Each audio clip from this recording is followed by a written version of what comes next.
Hearts reunited in Texasville. A love triangle leads to gang warfare in Miller's Crossing. And tenant Michael Keaton torments landlords Melanie Griffith and Matthew Modine in Pacific Heights. It's all coming up next on Siskel and Ebert.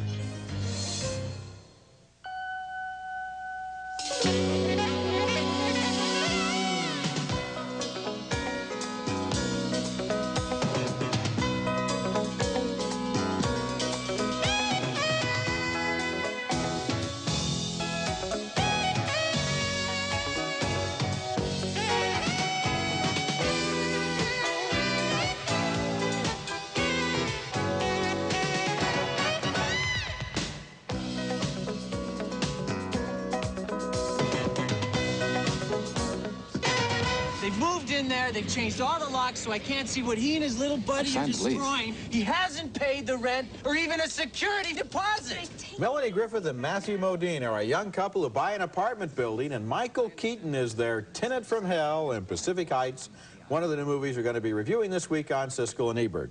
We'll also report on years of pressure that finally paid off. There's going to be a new movie rating for adult films. That's later, and I'm Roger Ebert of the Chicago Sun-Times. And I'm Gene Siskel of the Chicago Tribune. Pacific Heights is our first movie, and what a letdown this was, with the likes of Matthew Modine and Michael Keaton and Melanie Griffith, three fine young actors. I was expecting some kind of first-class effort. Instead, Pacific Heights is a cheap thriller with just high-price actors. Keaton plays a professional house wrecker, a guy who rents an apartment, trashes it intentionally, creating havoc in the building, forcing the owner to sell it, possibly to him, at a loss. Things get weird as soon as he moves into an apartment within the San Francisco Victorian house owned by Matthew Modine and his girlfriend, Melanie Griffith. How did you get in here? Well, the door was open a little, and I just opened it and came on in. I didn't want to ring the buzzer and bother you so early, so I just let myself in. Once he's in, he starts creating trouble, letting cockroaches roam freely, letting a weird friend dismantle the joint, and this upsets an Asian couple also renting there. When Matthew Modine complains to the police, in the movie's one good scene right here, the cop sides with the tenant rights of Michael Keaton. Because according to California Civil Code, Mr. Hayes can sue you for this stunt you just pulled. And most likely he'll win. He doesn't even have a right to be in the apartment. Are you listening to me? Are you listening to me? If he's in, he's got rights. The movie gets a little tasteless when we're led to believe that Melanie Griffith suffers a miscarriage because of the tension within her home. Michael Keaton pays a surprise visit to the couple when he has heard of the news. I wanted to offer my condolences, and if there's anything at all I can do to help.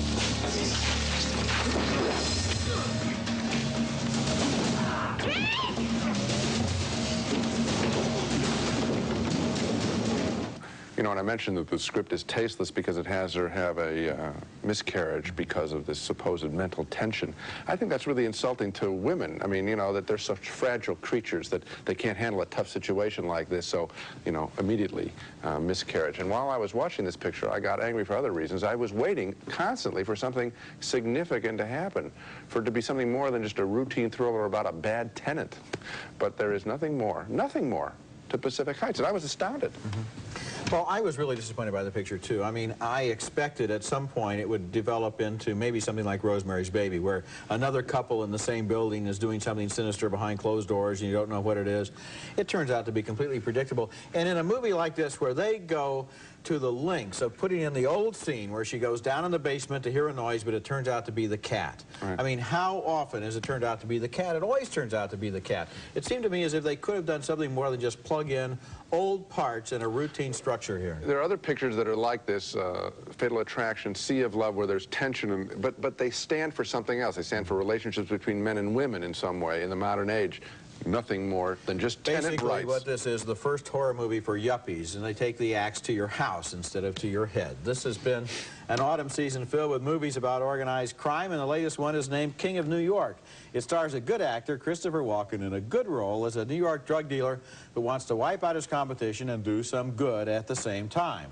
Walken doesn't see the contradiction between funding a slum hospital and selling the drugs that put so many people in the hospital in the first place. I'm not your problem.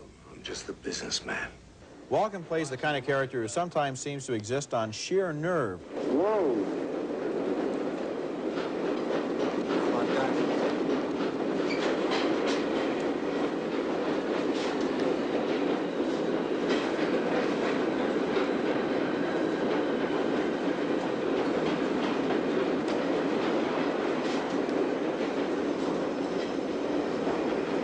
on by the Plaza Hotel. I got work for you.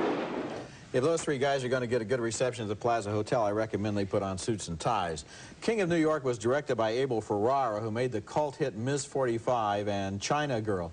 He has a brooding sense of visual style, and shadows and lurid neon colors in The King of New York create the right atmosphere, and he and Walken and a good supporting cast also create some individual scenes of real power in this movie. But what is it all about? At times, The King of New York seems like Robin Hood, selling drugs so he can finance a hospital. The storyline was so impossible to accept, including the implausibility of the scene we just saw, that sometimes even the actors seem to have trouble believing it. I finally just lost track and stopped caring. Well, it's ridiculous. I mean, not only do those characters, they're not going to the Plaza, that's obvious, but there are other drug dealers. They have conventions in there and big suites in the hotel. I mean, it's totally preposterous. The other issue is, I think, just what you said at the beginning. I mean, this guy is supposed to be a conflicted hero because he wants to do good, but he's a drug dealer. I don't buy the basic premise of the film, which is very clear. It falls apart right on its face. Then you can get into other issues of the white hero running a black gang. I mean, that gets a little tiresome to see. I think the one thing you can say about Ferrara is he has a real good visual touch, but he needs a real good story editor. Coming up next, reviews of Albert Finney in the gangster picture Miller's Crossing, and Sybil Shepherd in Texasville, the sequel to The Last Picture Show. Why aren't you in the mood for love? What does it matter to you? Pay off for protection just like everyone else. As far as I know, and what I don't know in this town ain't worth knowing. The cops haven't closed any of your dives, and the DA hasn't touched any of your rackets. That's Albert Finney playing a mob boss in Miller's Crossing, a special, highly original gangster picture from Joel and Ethan Coen, who previously enlivened the thriller and comedy genres with their films Blood Simple and Raising Arizona. Miller's Crossing is set in the Prohibition era of the 20s, and as I said, Finney plays the Irish gang leader who rules the town along with his chief lieutenant, Gabriel Byrne. And the story kicks off with an Italian mobster asking Finney to kill a Jewish bookie. I'm telling you as a courtesy, I need to do this thing so it's gonna get done. And I'm telling you as a courtesy, you'll have trouble. You came here to see if I'd kick if you killed Bernie. Well, there's your answer. That's John Polito as the mobster. They're so great as Johnny Casper, and the plot becomes much more complicated when it turns out that young Gabriel Byrne is sleeping with Albert Finney's girlfriend, who is the sister of the Jewish bookie. You want me to stop seeing Leo? Why don't you just say so? I want you to quit spinning Leo in circles and pointing him where to go. I forgot that's your job, isn't it? When Albert Finney won't kill the bookie out of loyalty to his girlfriend, that Italian mobster sends some goons to knock him off. I love you so.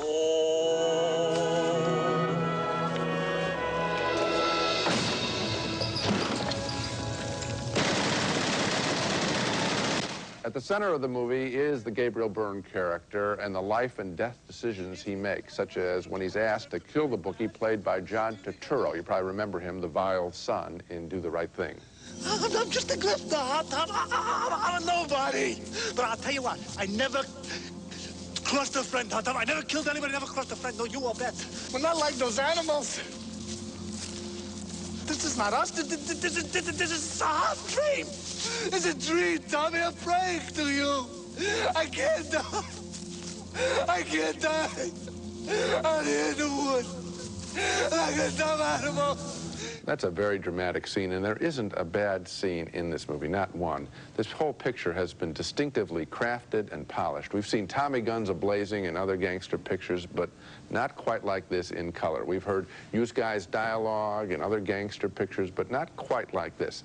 The script is highly complicated and challenging, like The Two Jakes, which the American public ignored. This is at the same level, and that's exciting, and it is worth following. Barry Sonnenfeld's camera work, you could see that in the tree sequence there at the end, is always striking, and at the center of the story, and this is kind of fresh, a morose young man with lots of dilemmas, and that is a different way of making a movie rather than having a strong guy at the center of the picture. I guess I didn't like it as much as you did. I do recommend it, but I recommend it primarily to people who like old gangster movies, and they can look at this one as kind of an insider's commentary on them. The movie does not work on its own in terms of the story, and one of the reasons you alluded to is that it's very complicated. The movie gets off on the wrong foot with a very, very long series of dialogue passages in which people talk about characters we don't know, and so we don't know how they're related. And it's about 45 minutes into the movie before we even really know who all the players are. Then you get scenes like the one with John Turturro here. It goes on way too long. It goes on to the point of self-parody. It goes on and on and on and on until the Coen brothers can only be making a movie about other gangster movies with scenes like that, because any dramatic reality has been sponged out of it 30 seconds before this gets to its conclusion. I'm not going to have the movie stand and fall on that one sequence, but I'll say this, that I think that a guy could plead for a long time, and this guy is walking him out there in the woods. He has to walk him out there because there are two guys that have assigned him to do this task farther away. Did it ever occur to you, it's very crucial in the entire plot of this movie that he kill that guy? How come the two guys never checked to see if he did or not? Did that ever occur to you? Yeah, in a real gangster movie, wouldn't real gangsters want to make sure that happened? They heard two gunshots. What does that mean? I was surprised that they didn't go check, but I bought that they didn't check. And then did you buy? You know why? You know why? You know why? Let me tell you why. Why? Because they're lazy and they're dumb gangsters. Did you buy what happens later? Did you buy what happens later when they go looking for the body in the woods? I don't know what happened. Yeah, you don't. But you said there wasn't a bad scene in this movie. I didn't think. You got 3 now that you've had problems with. No, I didn't have a problem with it. I didn't have a problem. Okay, 19 years ago, a young director named Peter Bogdanovich and some unknown actors named Jeff Bridges, Sybil Shepherd, Tim Bottoms, and Randy Quaid made a great movie named The Last Picture Show. Now they're back with a sequel named Texasville. I'm going to review it next. Did I have you madly in love? Madly. I know you from somewhere. Jay-Z, I'm Dwayne Jackson. We went together in high school for a while. Dwayne, Lord. What a place to run into an old boyfriend. Jeff Bridges and Sybil Shepherd there in Texasville, a movie that's a sequel to The Last Picture Show, one of the best movies I think I've seen since I've been a movie critic. The Last Picture Show was set in 1951, and in it, Jeff Bridges played a teenager who was in love with the prettiest girl in town. Of course, it was played by Sybil Shepherd. Now, it's 1984, and the movie Texasville returns to the small Texas town of Anarene, where more than 30 years have passed, but a lot of the same people and the same problems still remain. In fact, one of them who went away has returned. Shepherd is now back. She's a woman whose marriage is over. Her son has been killed. She's returned to her old hometown to heal some wounds. Think she'll ever marry again? No, I wouldn't either if you got killed. You would, too. At least I hope you would. Better not hope any such thing. Just because I go looking for trouble doesn't mean I want any husband but you. That's Annie Potts in a wonderful performance as the woman Jeff Bridges is now married to. She soon grows close to the Sybil Shepherd character at the local Dairy Queen, which is the hub of all of Anarene's activities. Thanks for lunch, Carla. Come on out in the morning. I'll show you the house, and we'll compare notes some more. Compare notes on what? On you, honey pie. What else? I want to know what you were like in high school, and JC wants to know how you turned out. Some of the characters in the original film have grown rich through oil over the years, but they don't seem to have much confidence in their success. With oil prices plummeting, Randy Quaid plays a bank president whose luck has turned. What a life. My wife's about to bear you a grandchild, your old girlfriend's about to bear me a child, and unless I'm very lucky, I'm headed for prison. Bogdanovich mixes nostalgia and humor in scenes like this one, which is the town's Centennial Parade. Been trying to relax all day, but everything that happened just makes me feel more nervous. Including being up here with me? Yep.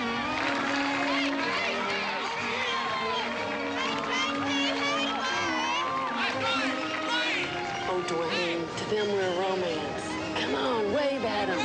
I love that sign she's standing in front of that says, Homecoming Queens Through the Ages. I thought that was so heartless that it was hilarious.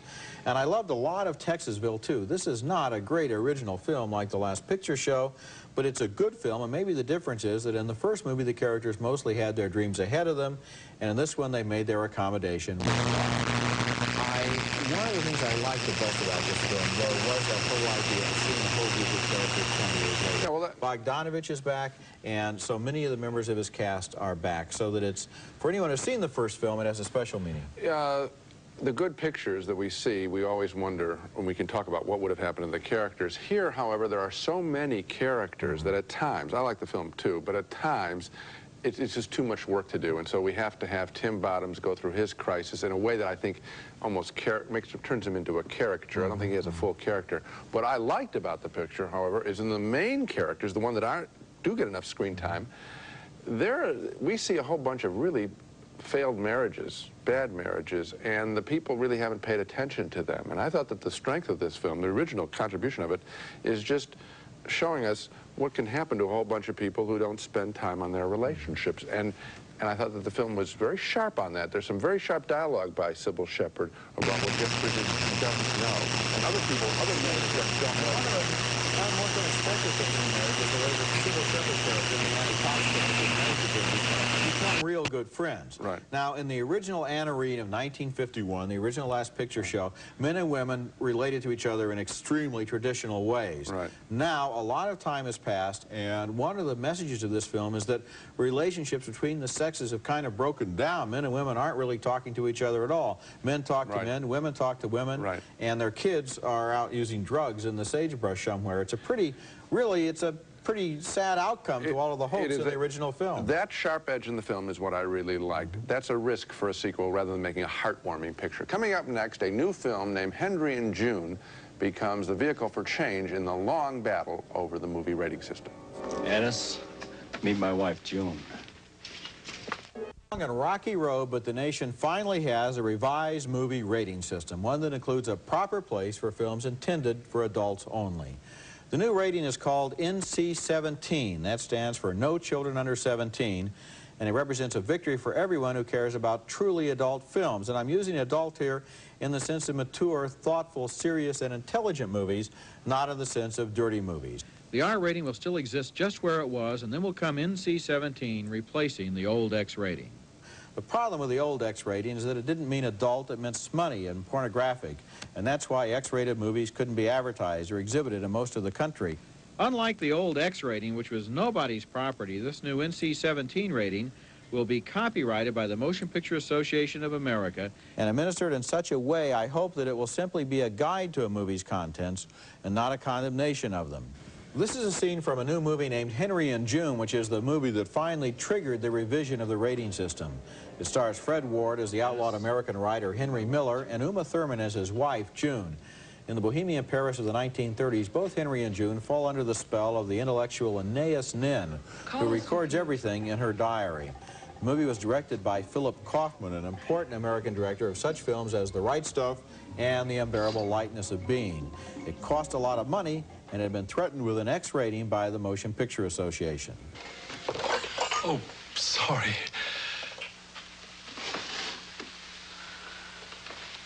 Henry and June was the straw that broke the camel's back, and I think that, frankly, as long as they were only talking about obscure little subtitled foreign films from some small distributor in New York, nobody in Hollywood really cared. But now you have the biggest studio in town, MCA Universal, with a film that apparently couldn't be released because it couldn't qualify for an R rating. So suddenly, a lot of the studio heads in Los Angeles also started saying, hey, look, there has to be some room to breathe in this rating system.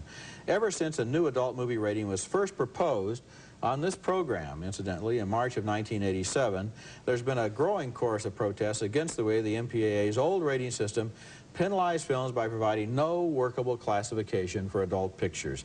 Now, I guess some of the details still have to be ironed out on this rating, but it looks to me as if they've at least acknowledged the fact that there ought to be such a thing as a movie that isn't for kids. Here is where now the battleground will now be fought between people who want an open cinema, that's us, and the studios that frankly want to sort of pasteurize things, because as we have found out, there are contracts that the studios write with directors, which says you got to turn in a film of such and such a length and no stronger than an R rating. Will the studios write the contracts to say now no stronger than NC-17, or will they stick with the R? Because the battle will be fought all again if the studios hold to the R. Some directors will be able to say, hey, look, this is an NC-17 pictures, and other directors are going to be told, sorry, it's going to be an R. Even with that pressure, it appears to be a big step in the right direction. Coming up next, a video recommendation and a recap of the movies we reviewed on this show. With the movie Texasville being released now, you might want to see the original movie, The Last Picture Show, on home video. Well, good news, it's finally coming out after 19 years. Unfortunately, it's not due out until early next year. It's been held up for all these years because of problems with the music rights to all of the songs in the picture. The black and white classic is a great portrait of growing up in a small town. So it's wait till next year for the Last Picture Show, but at least it's next year. Now let's recap the movies we reviewed on this show. 2 thumbs down for Pacific Heights, the ridiculous battle between a tenant and his landlords. 2 thumbs down for King of New York with Christopher Walken supposedly as a do-gooder drug dealer. I thought it was totally implausible. Roger liked the visual style. 2 thumbs up for Miller's Crossing, the exciting, thoughtful mobster story from the Coen brothers. Roger thought, however, it was heavier on style than substance. 2 more thumbs up for Texasville, the sharp-edged sequel to The Last Picture Show. We both admired its fresh look at the way men and women relate to each other. So here is Peter Bogdanovich, who has had a career of ups and downs over the last decade. He's up again. He's still a good director despite all of his problems. The other picture, which I strongly recommend, is Miller's Crossing. Okay, that's it for this week. Next week, we'll review Desperate Hours, starring Mickey Rourke and Mimi Rogers, and Fantasia, starring Leopold Stokowski, Mickey Mouse, and a bunch of dancing hippopotami. That's next week, and until then, the balcony is closed.